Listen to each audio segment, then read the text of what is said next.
Efectivamente, exactamente. O sea, la obra de Vargas Llosa es un elogio al que se revela. Alonso Cueto es otro grande de las letras peruanas, está con nosotros esta mañana y yo le agradezco la diferencia porque Alonso, la verdad, así nomás no tenemos un escritor de tu talla y gracias por la visita. ¿Cómo estás? Un gusto, Jesús, de estar contigo y de, bueno, conversar sobre la obra, la trascendencia que ha tenido las novelas y la obra periodística de Vargas Llosa. Ok, Mario Vargas Llosa tiene este libro que tú le dedicas que se llama Palabras en el Mundo. Entonces, y yo te decía antes de iniciar la entrevista que esta es una deconstrucción del trabajo de Mario Vargas Llosa, ¿no es cierto? Ahora, yo iba a escribir algo y te lo iba a comentar a propósito de tu visita en la que te iba a señalar lo siguiente, que me hubiera gustado tener tu talento para tener esa posibilidad, ¿no es cierto?, de poder entender la obra de otra persona, de ver cuáles son, en principio, sus técnicas, pero sobre todo sus emociones, ¿no?, y sus motivaciones, qué lo lleva justamente a ser un creador. ¿Por qué? Tu libro enfatiza mucho en eso, ¿no es cierto? Sí, sí. Por ejemplo, ¿qué es lo que nos mueve como seres humanos? Y eso es algo que tú graficas muy bien en la obra de Mario Vargas Llosa. Sí, sí, tú lo has dicho muy bien, Jesús. Mira, una de las ideas fundamentales de la obra de Vargas Llosa, que es lo que yo he querido resaltar aquí, bueno, lo que he querido hacer en este libro es en unas cuantas páginas mostrar qué es lo esencial, ¿no?, en sus novelas. Uno de los temas esenciales es que todos nacemos en un mundo y estamos condicionados por una ley. Hay una ley que nos obliga a hacer esto, nos obliga a hacer lo otro, una ley familiar, una ley social, una ley de las costumbres. Y la pregunta que se hace Vargas Llosa es cómo respondemos a esa ley, ¿no?, que en su caso fue, bueno, conocer a su padre, ¿no? Y entonces, bueno, esta es, creo yo, esta es una de las preguntas cruciales en su obra, ¿no? Lo que creo, ¿no?, es que la obra de Vargas Llosa está asociada de una manera muy íntima con el Perú, ¿no? Mira, todas las geografías del Perú están ahí, están los desiertos de Piura, están las montañas, ¿no?, del mundo andino, están los ríos de Santa María de Nieva. Tenemos ahí cuántos personajes peruanos, ¿no? Tenemos al sargento Lituma y al teniente Silva y a Ambrosio, ¿no?, que en una escena muy conmovedora en el final de Conversación en la Catedral, ¿no?, habla de lo que va a hacer, de lo que va a pasar con él. Tenemos al jaguar, tenemos al esclavo, ¿no?, tenemos a Urania, tenemos a la niña mala. ¿Cuánta gente que es parte de nuestras vidas? ¿Cuánta gente que es parte de nuestros recuerdos, ¿no? Cuando yo he escrito este libro he sentido que de algunos momentos eso me ha dado un poco de miedo porque me parecía que estaba perdiendo la razón, pero sentía que estos personajes estaban acompañándome, estaban a mi lado, estaban diciéndome algunas cosas, ¿no? Y creo que eso es algo típico en una gran novela, cuando vemos una gran novela, que sentimos que esos personajes no son inventos, sino que existen realmente, ¿no? Que existen realmente, que están muy cerca.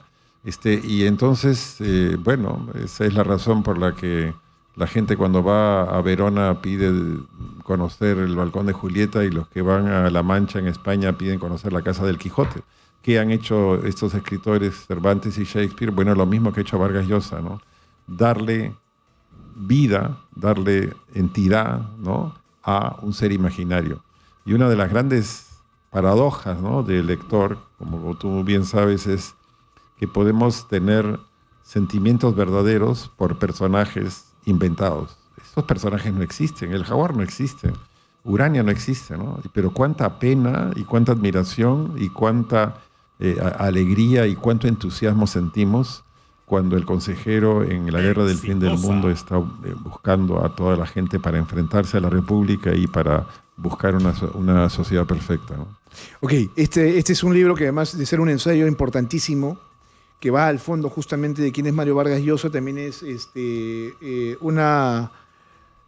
una especie de bestiario, ¿no es cierto? Donde hay fotos inéditas del escribidor, ¿no? Desde sus inicios hasta ahora, ¿no? En la actualidad. Sí. Pero al margen de cómo se ha escrito el libro y cómo se ha estructurado, yo quiero recordar una cosa, ¿no? Que acá tengo justamente el discurso de Mario Vargas Llosa cuando acepta el Premio Nobel de Literatura, ¿no? El 7 de diciembre del año 2010, y que tiene justamente eso que tú tratas, ¿no? Sí, de condensar sí. en este libro, que es el elogio de la lectura y la ficción. Así es. Pero habría que recordarle al público que a Mario Vargas Llosa se le concede el Nobel por lo siguiente, bajo los siguientes términos, ¿no es cierto? Que son por su resistencia, la rebelión y la derrota, ¿no? del individuo, y por su cartografía de las estructuras Así del es, poder. exacto. Es decir, que hay dos cosas que mueven a Mario Vargas Llosa: la condición del ser humano, ¿no es cierto? Y cómo éste se presenta frente al poder. Y es en función al poder cómo es que actúa el individuo y cómo cambia de posición en función a lo que le toca vivir, ¿no es cierto? Así es, efectivamente, exactamente. O sea, la obra de Vargas Llosa es un elogio al que se rebela, al que no se resigna, al que no acepta, al que cuestiona, al que se levanta, ¿no? Todos sus personajes son revolucionarios de una u otra manera, ¿no? Santiago Zavala es un revolucionario, aunque tiene dudas. Los cadetes se enfrentan a las autoridades del colegio militar.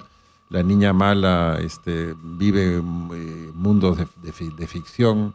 Aldo Brunelli, ¿no? El loco de los balcones, no quiere que desaparezcan los balcones coloniales y arma un equipo de cruzados, ¿no? Y entonces Roger Casement, bueno, y Flora Tristán. Entonces, lo que yo creo es que, en cierto modo, la obra de Vargas Llosa es un llamado a la insurrección, es un llamado a la rebeldía, ¿no? Es una manera de decir, bueno, no hay que quedarnos tranquilos con los dictados del poder, hay que rebelarnos. Yo estuve con él en una presentación del Sueño del Celta en Inglaterra, en Warwick, y cuando habló con los alumnos les dijo: sean como Roger Casement, rebélense, protesten, no acepten, ¿no? Claro. Y es que eso es parte esencial del... Casement es el personaje de una novela también importantísima que es El Sueño del Celta, ¿no es cierto? Sueño del Celta, sí. Ok, que transcurre en el Congo con el tema de la esclavitud de los africanos, Sí. ¿no? Que estaban vinculados directamente Así con el es, tema del caucho, que también nos tocó como problema aquí en el Perú. Bueno, Roger Casement viene aquí a Putumayo, ¿no? Y a ver todas las barbaridades que se hacían en la explotación del caucho en el Perú, claro. Lo que no recuerdo de la obra esta del Celta es si Mario Vargas Llosa considera eso como el genocidio más grande de la historia de la humanidad. Bueno, es uno de los más grandes. Lo del Congo es uno de los genocidios más Porque grandes. fíjate que a diferencia de lo que pasó con el periodo nazi, que va del 19 al 45, ahí mueren 6 millones de personas. Sí. Y en el Congo mueren 10. Sí, no, es terrible, ¿no? O sea, y hay que ver todo lo que pasa. Claro, la historia recoge a los muertos en los países europeos, pero cuando hay muertos en países africanos o en países asiáticos, no les dan tanta importancia. Todos los seres humanos somos igualitos. Muere una persona en un país como en cualquier país, de una clase social, todos somos iguales, ¿no? Y todos deberíamos escandalizarnos por igual de los abusos que hay en cualquier parte del Ahí mundo. quería hablar contigo justamente porque tú analizas al ser humano como escritor, pero también a este escritor cómo crea a personajes, ¿no es cierto? Sí. O sea, hemos perdido cierto nivel o cierto grado de humanidad. Hoy más que nunca considero yo eso así. Sí. Entonces también era una cosa que te la quería preguntar porque tú eres un escritor y para ser escritor hay que ser, para crear, hay que ser ampliamente sensible, ¿no es cierto? Sí. Entonces yo creo que eso ya no es tanto así. Sí. Hay una guerra en Ucrania que está matando a miles de personas y por acá ni nos damos cuenta, ¿no es cierto? Sí. Mira lo que está pasando en Palestina con Israel. Lo vemos, pero ¿no? Sí. Incluso yendo más cerca, ¿no? Están matando choferes en las calles. Ahora en las calles. Gente que está siendo extorsionada, Sí, matado a un sí, músico y solamente protestan los del gremio, pero el resto del país, ¿dónde está? Sí, exactamente, ¿no? O sea, yo lo que creo que puede hacer una novela es hacernos sentir la humanidad de un personaje, ¿no?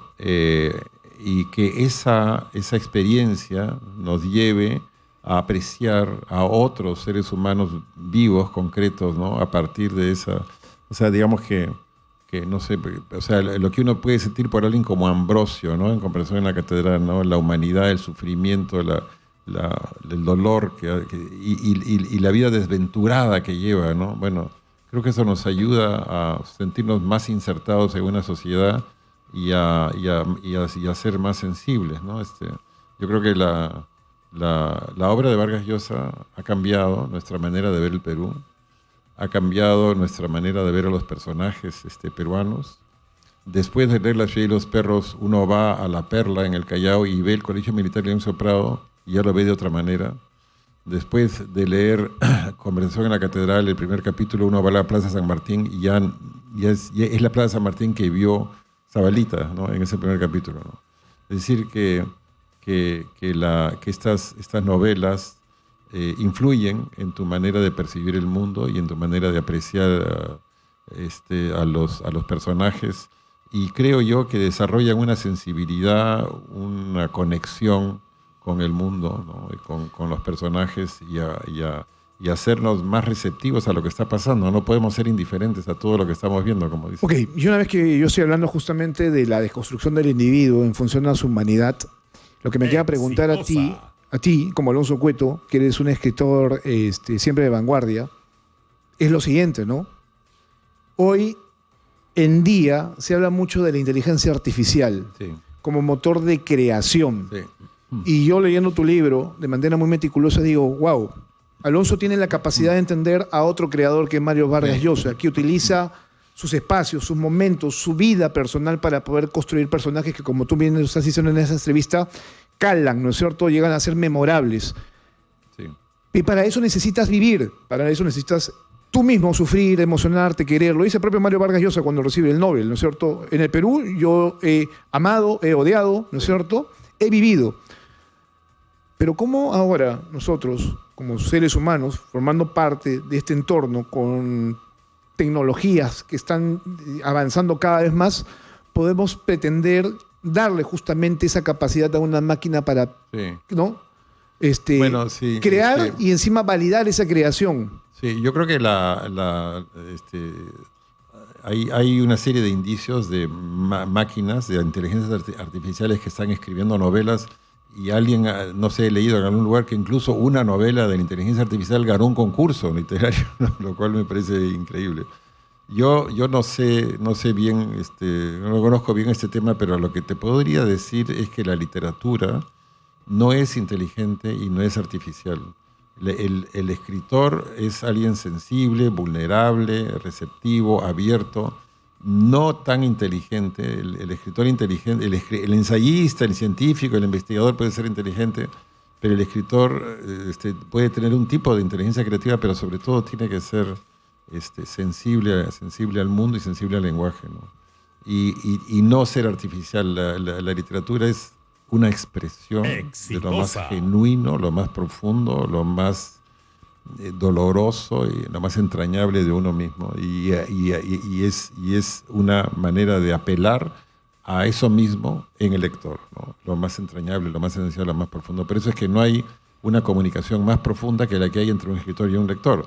Dos amigos pueden conversar de sus cosas, bueno, pero no, a lo mejor no se cuentan sus secretos, pero un escritor sí te cuenta sus secretos y apela a tus secretos como lector. Por eso es que podemos querer a los escritores aún sin conocerlos, ¿no? Y ese es el gran secreto de la vida. Ese es el gran secreto de la vida, digamos, la compañía que te da el arte, la literatura, como también la religión. Que nos pone por encima amor, de cualquier tipo de máquina, ¿no? Por supuesto, creo que sí. Mira, Alonso, se nos ha ido el tiempo rápidamente. La verdad, conversar contigo es un placer. Es un gusto para mí. Te he escuchado muchas veces hablar de diferentes tipos de temas. Hoy vienes a hablar de Mario Vargas Llosa, que creo que su obra va a trascenderlo. Seguro. Siento yo que no va a haber otro igual, como no va a haber otro Gabriel García Márquez, ¿no? Hubo otros grandes, ¿no es cierto?, de la literatura, pero Sí. siempre es importante en todo caso volver a ellos, ¿no? Volver a ti, para poder entender en qué estamos nosotros como Sí, seres sí, humanos, claro ¿no? que sí, sí. Porque hoy siento yo que las futuras generaciones están perdiendo las conexiones.